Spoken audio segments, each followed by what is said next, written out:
Quiltable Paper Quilts is a quilting game where players simultaneously use dice rolls to select point scoring patterns and create a cohesive quilt design that fulfills each pattern as many times as possible. The winner is the player who creates the highest scoring quilt by the end of the game. As players complete rows and columns in their quilt, they receive beeline bonuses that can help them pull ahead and win. All right, let's go over how to play Quiltable Paper Quilts. To set up, each player gets a sheet. I have mine laminated. I'm going to be using a wet erase marker to illustrate this. You grab 2 dice, and then you give each person a moment to write a symbol down under each of these, and that is the symbols they'll be drawing that relates to those patterns. Give me 1 second, and I will have it. And there we go. I have designed mine to kind of match those. It is not necessary. There is really no artistic skill needed, as you can see. Now we are going to start playing. So you are going to be playing rounds until either someone fills their pattern area or their quilt. At that time, they announce, I have filled it. Everyone else but that person gets one more round to catch up, and then you go into scoring. A round is played thusly. You're going to take 2 dice, and you're going to roll them. Everyone simultaneously is going to be using those dice for a few different actions.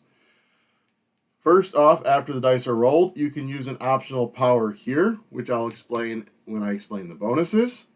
Then you're going to use the dice. You are going to use them in one of 3 ways. You can use both dice to unlock a pattern over here. You're going to choose one of the dice and look in that area, and then use the other dice and choose the pattern. So you have 1, 2, 3, 4, 5, 6. So this can be either a 1 and a 5, or you can go to 5 and 1. So say I use this as a 1 and a 5. I look in the 1, the 5, and I cross this out. Now at the end of the game, I'm going to be looking for an A pattern, which is 4 of a kind in a row. Let's re-roll, and I'll show you the other actions. So that action uses both dice. These other actions only use 1 die, so you can do each action once, or one of the actions twice using both dice. When you do the add action, you are going to use the die number. You're going to look up here, and you're going to draw that on your pattern area. Anywhere on here, however, once it's placed on here, it cannot be relocated anywhere in your pattern area. So for instance, if I use the 4, I can just put this right here, and I'll use the 2 to add again. So we are just going to go dink, dink, dink, dink, and connect all of that. All right, so you don't have to draw them adjacent. I just chose to. So then if we roll again, I'll explain the other action. So say we rolled a 2. I can now move these. So I will look at these, I will cross them out, and I'll move them down to my quilt. They need to stay in the same pattern. You can, however, rotate it. So I could put the corn here, and then the flower there, or I could do the corn here and the flower there, and so forth. So you can rotate it, you just can't change the patterns around. So if I had this guy here, I basically would need to keep the acorn on the opposite side of the corn. Understand? Good. So as you're filling these in, eventually you're going to fill up rows or columns. That is going to give you these bonuses on this side or up here. What's going to happen is after the dice are rolled, hey, look, double 6s. You can optionally use one of these powers. They each can be used once, and when you use them, you can circle them, cross them out, however you want to designate that you used it. This first one just allows you to cross out 1 to 6 spots on your quilt. That'll help you complete your quilt. This one is you can increase or decrease the value of a die by 2, and 6s do wrap. So you can make a 5 to a 1, or a 3 to a 1. This power allows you to increase or decrease both dice by 1. This power allows you to use one of the dice twice instead of using the other one.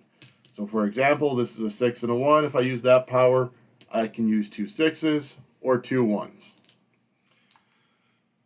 This power here you have to use a die for, and what you would do is you'd look in the section of the die. So in this instance 1, I have this here. I can increase this value by 1, so now each of those patterns is going to be worth 6.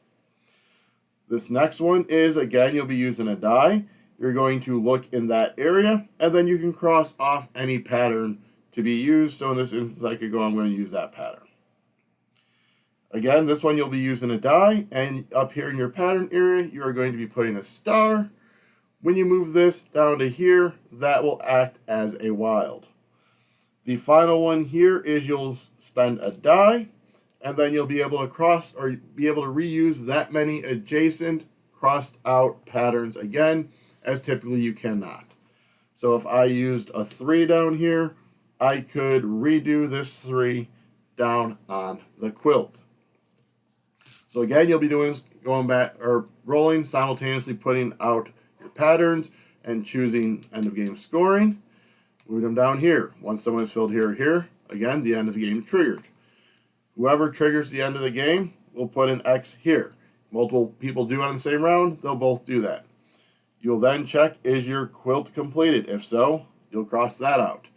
You then will look to see if your quilt is symmetrical. You can fold it this way, you can fold it that way, or you can even fold it diagonally, however you need to do it to try and make it symmetrical when folded in half. If that is, again, you put an X. You then are going to go down your row, scoring each of your patterns. A square can be used for multiple patterns, but can only be used once for each pattern. So if I had an A, and an A, this one would be the only one that counted. This one wouldn't, because I can't use this one twice. You'll go down, write those points in, add in 5, 5, or 10. High score wins. That is how you play Quiltable Paper Quilts. Now, my thoughts on the game. So that was how you played Quiltable Paper Quilts. So there's a couple interesting things about this game. One is there's 36 different scoring options. That is insane.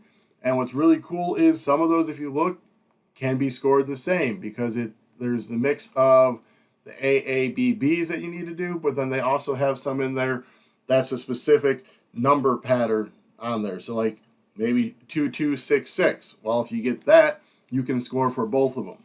So being able to get those dice to be able to get the extra scoring opportunities to just double up by doing the same pattern is a really cool element to it. Look, what I really like about this game is it's basically 2 different spatial puzzles in one, and you use one to do the other. Because you have that big pattern area, which is 5 by 5 square. So you're trying to put out your patterns in there and then be able to move them to your quilt that's a 4 by 4. So you're trying to line up your patterns just right, and then hoping that you get the dice to be able to move over as many as you can before your opponents just rush through, get the stuff, and move them all down. So there's that kind of that little push and pull of, I can put out a lot of patterns, but if I haven't got a lot of scoring opportunities, I'm not going to score much. But the scoring opportunities take both dice, so my opponents can really be getting moving on theirs. So you have to do that balance of getting scoring patterns and then building out your quilt to match those scoring patterns. And do I get the quilt patterns early so I know what to work for? Do I kind of build stuff with ones in mind and maybe unlock a couple of those rows to where I can choose my own and mitigate the dice how I need to? Overall, for being one sheet of rules, that's it. There is quite a bit of depth in here. I could easily see us having these laminated sheets, taking this and a couple of dice with us and the markers, and just playing this as we're sitting around having a drink at the brewery before dinner, what have you, because it is fairly portable. As I said, just the one sheet. You don't even need to laminate them. You can just print them up on paper and then use them, but I like laminating so I don't use up all that paper and ink. So Quiltable Paper Quilts. Thank you for watching.